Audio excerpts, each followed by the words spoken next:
Olá pessoal, tudo bem?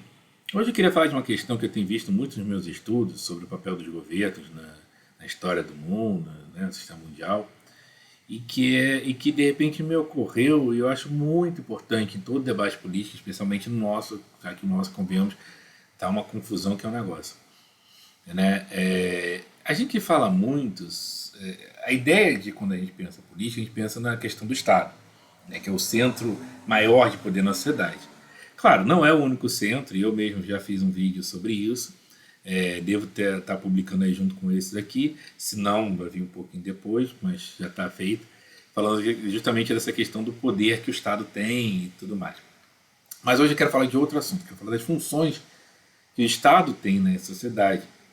Porque a gente está sempre debatendo e cada lado defendendo que o governo devia fazer isso, que o governo devia fazer aquilo. E de repente, quando eu fui estudar qual é o papel dos estados, do poder estatal na sociedade, de repente me dei conta de que é uma confusão só, né? Um negócio assim triste, né? Muito confuso, é muita bagunça e assim foi até difícil arrumar teoricamente. Assim.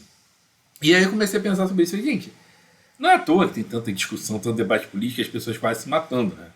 Porque às vezes as pessoas têm ideias muito diferentes do que o Estado tem que fazer.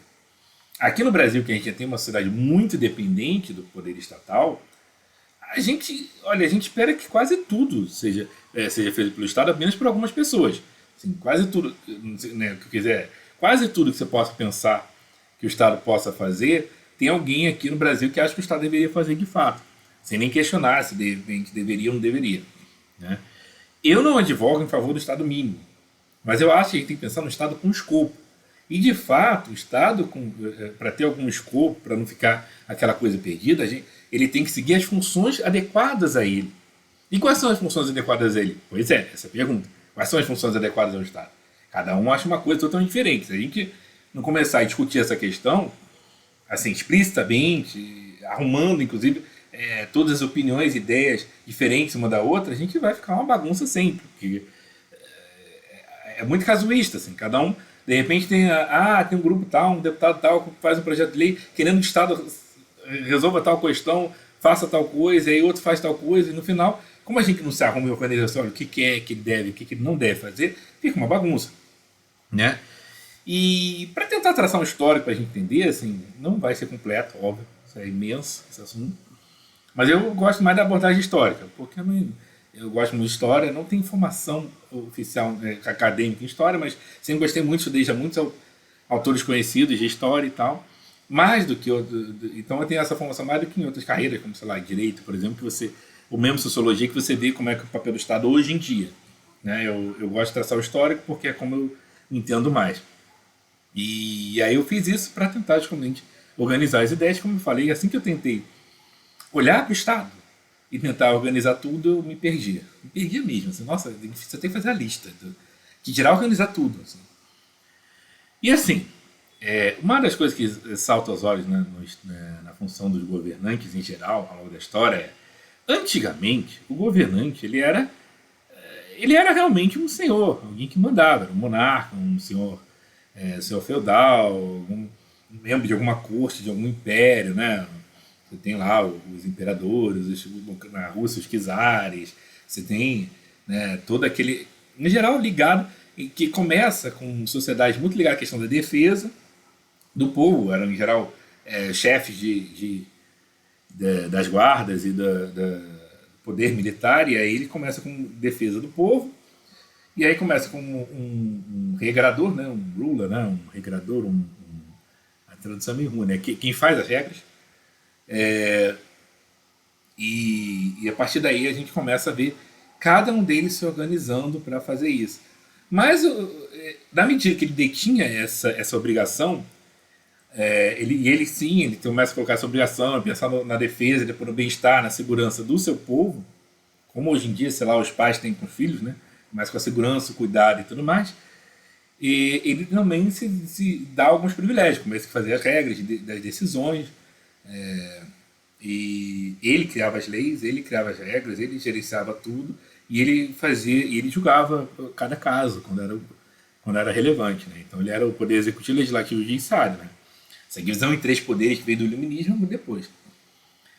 Então o governante ele tinha mesmo uma coisa que era para si. Ele era o governante que fazia. E justamente essas tendências das repúblicas começaram a surgir cada vez mais, do iluminismo, com a Revolução Francesa, enfim. Eu não vou aqui tentar falar direitinho a história, vai ser meio grosseiro, mas com o tempo a gente vai criando uma noção de um governo que, ao invés de ser simplesmente a população servindo a um senhor a quem a população serve, ele inverte essa lógica. E até falei em outro vídeo, né?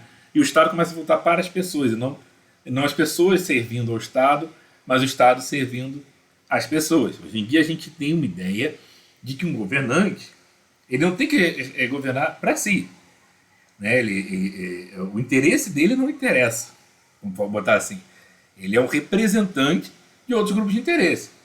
Então, quem se candidata a um cargo dessa natureza deveria possuir esse tipo de questão, assim, né? Então, um presidente, um deputado, ele tem que servir aos grupos que o elegeu, né? Então, assim, essa é a ideia. E a gente, quando olha no passado, não. O governante ele tinha um interesse próprio como governante. Mesmo na Europa, na nobreza, você tinha. A nobreza tinha os seus interesses próprios. Né? E depois isso muda. Não, vocês estão ali só com uma burocracia, um estamento burocrático que serve às pessoas, teoricamente. Né? Claro que a gente tem coisas como patrimonialismo, essa imensa corrupção, que é justamente o desvio desse tipo de coisa. Assim como a gente tem a ditadura, que também é outro desvio, um mais econômico, financeiro, outro mais político, mas são desvios da função original que a gente tinha de que todo mundo, todos os governantes deveriam satisfazer o interesse dos seus governados. Então essa é uma mudança fundamental de mentalidade. Isso, é claro, ainda está cheio de desafios, porque isso é muito recente na história, a gente ainda está formulando, ainda está entendendo, vendo como é que funciona isso. Não faz muito tempo, não era assim. No final do século XIX, quer dizer, um pouco mais de um século e meio, tinha muito impérios e monarquias pelo mundo inteiro. Inclusive aqui no Brasil, né? A gente teve a nossa república no final do século XIX. Então, assim, a gente como sociedade no mundo inteiro ainda está experimentando melhor como é que é essa coisa de república, de democracia, de eleição, como é que é esse processo. Então não é uma coisa assim fixa, determinada, né? E uma coisa interessante, assim, mesmo essa mudança tem diferentes interpretações. Né? Você tem desde o Estado de Bem-Estar Social, por exemplo, europeu, que coloca o Estado com, olha, tem certas funções que o Estado tem que prover mesmo. Educação e saúde, isso é obrigação deles. Né? São os principais do Estado de Bem-Estar Social, mas tem outros. Toda a seguridade social. Eu vou ficando velho, eu quero uma aposentadoria, que alguém cuide, que eu vou ficar mais frágil. Então, que é a questão da aposentadoria, mas já se combina com a saúde, né? Quer dizer, a gente vai ficando mais velho, quer que o Estado cuide da gente. Antigamente, não. O Estado, você devia ao Estado, e se alguém era para cuidar de você, que fosse sua família, talvez amigos, mas o Estado não tinha nada a ver com isso, né? E quando a gente é novo, prover educação de qualidade, saúde também na primeira infância, tudo isso aí são funções do chamado Estado de Bem-Estar Social, em que o Estado é chamado a colocar todo esse tipo de função para ele.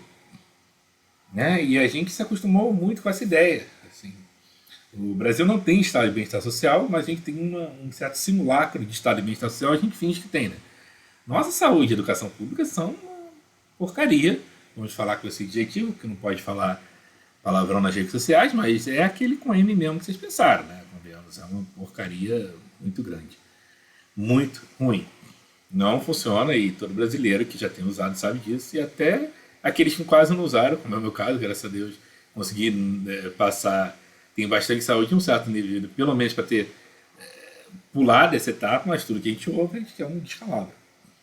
É um descalabro total. Né? Então a gente tem aquela pretensão de Estado de Bem-Estar Social, mas aqui, inclusive porque aqui na América Latina a gente começou a tomar noções diferentes. E aí eu vou falar também do caso que eu vi lá em alguns países asiáticos também. O nosso, apesar de ter também elementos de pretensão de Estado de Bem-Estar Social, o nosso ele tomou características mais desenvolvimentistas. A ideia de desenvolvimento é uma ideia muito grande para falar em poucas palavras. Acho até que dá mais do que um vídeo se eu falar só disso. Mas a ideia principal que a gente tem que ter da questão do desenvolvimento Você tem uma sociedade que está no estado não desenvolvido, subdesenvolvido, que está no estado não satisfatório, e você tem um objetivo do que seria a sociedade desenvolvida. Isso surge do ponto de vista econômico e tecnológico, urbano industrial, uma coisa bem hard, vamos chamar assim, bem, como é que eu vou dizer, bem, assim, óbvia com questões bem nada sutis, vamos chamar assim, mas com o tempo o nosso desenvolvimentismo vai passando para questões mais sutis, até por conta da influência de pensamentos de esquerda. Aí você começa a pensar em termos de desenvolvimento social, já dá mais, né? Desenvolvimento cultural, desenvolvimento intelectual, desenvolvimento. O desenvolvimento tecnológico também tem um desenvolvimento científico. Aí também se cola um pouquinho cultural, já não é mais tão óbvio, hard, tão. Né? Porque esses mais menos sutis, a gente fez quase copia e cola dos países ditos desenvolvidos e tal. O outro já começa a criar mais questões complicadas. A gente vê que não é exatamente tudo isso, que não é tão simples assim, né? E vai ficando cada vez mais difícil. Né? O Brasil conseguiu essa parte mais dura, óbvia do desenvolvimento, que é o econômico, urbano industrial, em parte o tecnológico, a gente conseguiu ao longo do século XX. O resto, nem tanto. Mas a gente fez isso na Latinoamérica toda, né? Mas esse também não é o único desenvolvimentismo. Um que eu vejo muito em países da Ásia, como o Japão, em parte até países ditos comunistas, como a China, um pouquinho no final, a China não se preocupou tanto com isso no começo, mas principalmente a União Soviética, que apesar de toda a retórica da Guerra Fria, ainda se cola muito com várias questões que o mundo capitalista, como que eu falei, do Japão, se colocou, várias questões que foram colocadas a esse povo, os chineses asiáticos, tudo é mais comum na Ásia, que é em que os governantes, diante da ameaça das potências europeias, começam a procurar uma forma de defesa mesmo, essa lógica antiga dos antigos governantes, e para isso começa a impulsionar o desenvolvimento tecnológico para fazer frente a essa invasão das potências ocidentais. E, como eu falei, nesse caso, até a União Soviética, que é uma preocupação maior que ser um país comunista diante de potências capitalistas, entrou nessa. Mas o Japão, por exemplo, sendo mesmo capitalista, também se preocupou. A China, ela passou um período muito complicado de ter sido dominada por potências europeias, depois se preocupou com essa questão da defesa, embora a parte mais urbana e industrial tenha sido mais tardia, né? Mas teve bastante. E é outro tipo de desenvolvimento. E aí lá o Estado, para eles, ainda tem. Se casa um pouco com aquela lógica antiga das monarquias e impérios, que é muito comum lá na Ásia, que ainda tem meio que grandes impérios. Mesmo os países hoje em dia ainda tem um teor, um certo aroma de império muito forte. Mesmo os que dizem que formalmente não são, ainda tem muito. E você nota esse tipo de lógica, né? De, não, os governantes têm que defender o seu povo contra essas invasões. Mas aqui não, aqui a gente entrou no desenvolvimento que não é dessa forma. Aqui a gente começa por uma questão econômica do consumo, da substituição de exportações, que é uma forma de desenvolvimento, faz o desenvolvimento tecnológico e urbano industrial. Tecnológico vai aos trancos e barrancos, o urbano industrial até razoável, a gente tem, pelo menos nos grandes centros, já tem uma razoável infraestrutura urbana, né? Já tem um certo desenvolvimento um pouquinho melhor. A economia cresceu bastante depois, a partir da década de 80 já dá uns solavancos, aí a gente entra naquele período complicado, mas enfim, já é uma outra lógica, é uma lógica bem diferente de história. Então, e propiciar esses dois tipos de desenvolvimento foi cara a cargo de uma certa burocracia, uma certa classe, a parte de desenvolvimento tecnológica, a classe empresarial e tudo mais, e sim, uma certa parte grande do Estado que centralizava todas essas decisões e fazia essa coisa meio planejamento estatal. Não chegava a ser no nível soviético, mas tinha muito.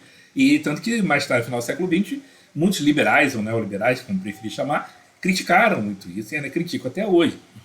Mas aí ele colocou uma série de funções do Estado que hoje em dia a gente encara como naturais e não são naturais como nada. Aliás, o ser humano é natural. Como eu falei, não era, né? Não tinha. E hoje em dia é essa bagunça que a gente tem. A gente tem uma bagunça aqui no Brasil que a gente... Você vê, a gente tem isso, a gente tem vários encargos. Essa questão do desenvolvimento foi mais tarde ampliando. Ela começou com uma coisa muito hard science, né? Muito em geral.